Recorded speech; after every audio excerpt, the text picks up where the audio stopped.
যে দোয়াটি সবচাইতে বেশি দ্রুত কবুল হয়, অর্থাৎ আপনি চাইছেন, চাওয়ার সাথে সাথে আল্লাহ তাআলা কবুল করে নেয়। কোরআনে একেবারে স্পষ্ট আয়াত, কোরআনে আল্লাহ তাআলা আয়াতটা এই দোয়াটি লিপিবদ্ধ করে দিয়েছেন এবং এই দোয়াটি লিপিবদ্ধ করার পরই আল্লাহ তাআলা বলেছেন যে এমনিভাবে কেউ যদি আমার কাছে দোয়া করে আমি তার দোয়াটা সাথে সাথে কবুল করব। ওয়া কাযালিকা নুনজিল মুমিনিন, এমনিভাবে কোনো মুমিন বান্দা যদি আমার কাছে দোয়া করতে পারে আমি তার দোয়াটাও কবুল করে দিব ইনশাআল্লাহুল আজিজ। চাইতে দেরি আল্লাহ তাআলা কবুল করতে দেরি করবে না।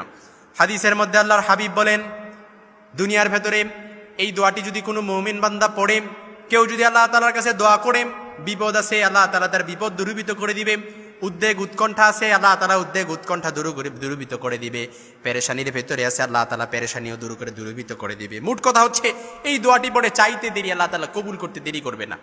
দোয়াটি একেবারে সহজ, লা ইলাহা ইল্লা আনতা সুবহানাকা ইন্নী কুনতু মিনাজ জালিমিন। সাইয়েদনা ইউনূস আলাইহিস সালাম এই দোয়াটি পড়ার কারণে আল্লাহ তাআলা তাকে মাছের পেট থেকে, অন্ধকারাচ্ছন্ন অন্ধকার থেকে আল্লাহ তাআলা তাকে হেফাজত করেছিলেন। যেই আল্লাহ তাআলা সাইয়েদনা ইউনূস আলাইহিস সালামকে হেফাজত করেছেন সেই আল্লাহ তাআলা কিন্তু এখনো আছে। যে আল্লাহ তাআলা নমরুদের আগুন থেকে সাইয়েদনা ইব্রাহিম আলাইহিস সালামকে হেফাজত করেছিলেন সেই আল্লাহ তাআলা কিন্তু এখনো আছে।